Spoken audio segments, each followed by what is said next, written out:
nak kaitkan emas dengan wanita ni memang kita rasa sinonim tau. Tapi saya tetap nak kategorikan ia kepada dua jenis wanita. Okay, satu wanita yang langsung tak pandang emas walaupun sekeliling dia semua perkataan emas saja. Kan? Kan? Dia tahu benda tu ada tapi dia macam ignore sebab dia tak berminat langsung. Okay? Yang kedua adalah wanita yang memang sangat tak boleh nampak emas. Dia pantang nampak. Pantang nampak mesti nak. Itu sinonim lah. Itu sangat-sangat orang kata common lah kan untuk wanita. Kenapa saya bahagikan kepada dua kategori wanita ni? Sebab saya adalah salah seorang yang langsung tak pandang emas dulu. Walaupun mak saya ni memang penyimpan emas ketegak lah daripada saya kecil.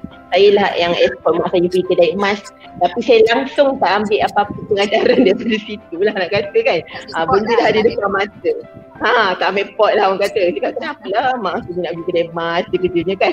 Macam tu lah. Tapi tak heran lah kan. So tu saya kategorikan kepada dua. Tapi bila kita saya nak fokus kepada wanita yang langsung tak pandang emas ni lah. Sebab saya berada di kategori itu dahulu sebelum saya ada ilmu tentang simpanan emas ni.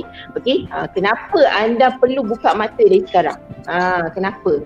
Okey, kenapa wanita ni mesti walaupun anda tak suka emas, tak nak suka tak pakai bling-bling, okey, tak nak tunjuk orang gelang cincin semua tak apa, tak ada masalah. Tapi anda mesti menyimpan emas. Itu yang paling penting. Okey, kenapa? Yang pertama, emas ni adalah insurans kewangan. Kita sibuk pergi langgan insurans sana sini untuk kesihatan lah, untuk saving lah. Tapi kita lupa, kewangan kita pun perlukan insurans.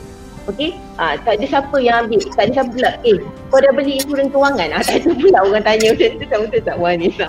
Kan? Orang tanya, dah ada medical card? Itu biasa. Tapi kau dah beli insurans kewangan kau? Tak ada orang tanya. Okey? So emas adalah salah satu instrumen yang kita boleh gunakan sebagai insurans kepada kewangan kita.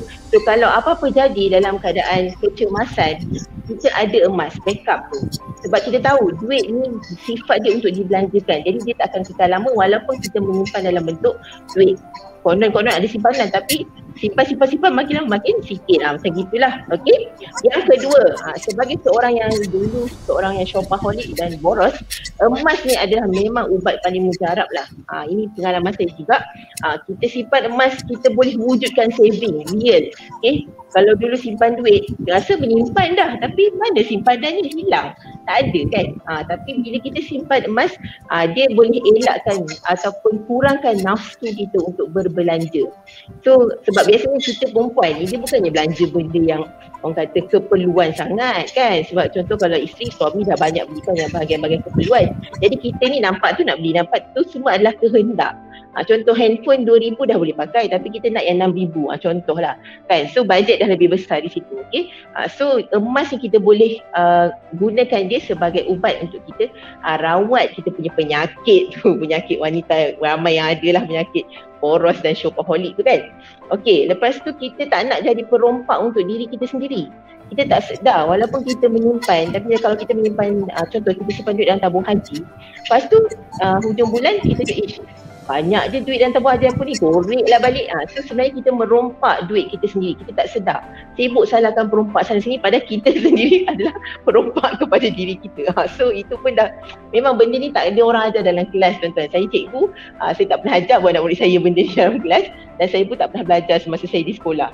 Jadi benda ni kita kena cari dan melalui pengalaman hidup. Kita kena cari ilmu ni Dan selain tu kita tahu emas ni adalah satu aset yang bernilai sepanjang zaman. Kenapa zaman nenek moyang lagi, kenapa nenek moyang kita akan wariskan emas, barang kemas kepada mak kita, dan mak kita pula wariskan pada kita, kita pula akan waris pada anak kita dan seterusnya. Kenapa benda tu non-stop pop, orang kata satu rantaian yang tak pernah putus, macam rantaian makanan. Kan, kita belajar biologi pula mana ni. Kan. So macam tu lah nak kata. Pentingnya emas ni sebab dia sangat-sangat bernilai sepanjang zaman. Daripada zaman Rasulullah SAW, harga 1 dinar tu bersama dengan seekor kambing sampailah sekarang. Tak percaya, cuba tanya orang-orang yang akikah anak-anak dia. Dia mesti ada pengalaman. Anak nombor 1, nombor 2, nombor 3, nombor 4, nombor 5. Harga kambing lain-lain tapi dia tetap bersamaan dengan 1 dinar. Betul tak? Okay, setuju? Sila komen. Okay. Dan tadi saya kata dia adalah ada sentimental value bila kita simpan emas. Dan satu lagi, jangan anggap emas ni bukan duit tau. Okay, emas adalah sebenarnya duit, tapi kita cuma convertkan duit kita tu ke dalam bentuk aset yang lebih bernilai. Sebab duit hanya menyimpan nombor, tapi emas menyimpan nilai. Dan satu kelebihannya adalah kita senang nak cairkan semula emas ni kalau kita memerlukan. Contoh zaman sekarang, tengah pandemik, ekonomi pun jatuh, ramai yang memerlukan duit. Tapi siapa yang pernah simpan emas sebelum berlakunya pandemik sangat beruntung, sebab itulah backup insurans kewangan mereka. Mereka mudah rahnukan ataupun gadaikan saja emas tu untuk dapatkan cash dan meneruskan kelangsungan hidup sekarang di zaman pandemik. Wallahualam.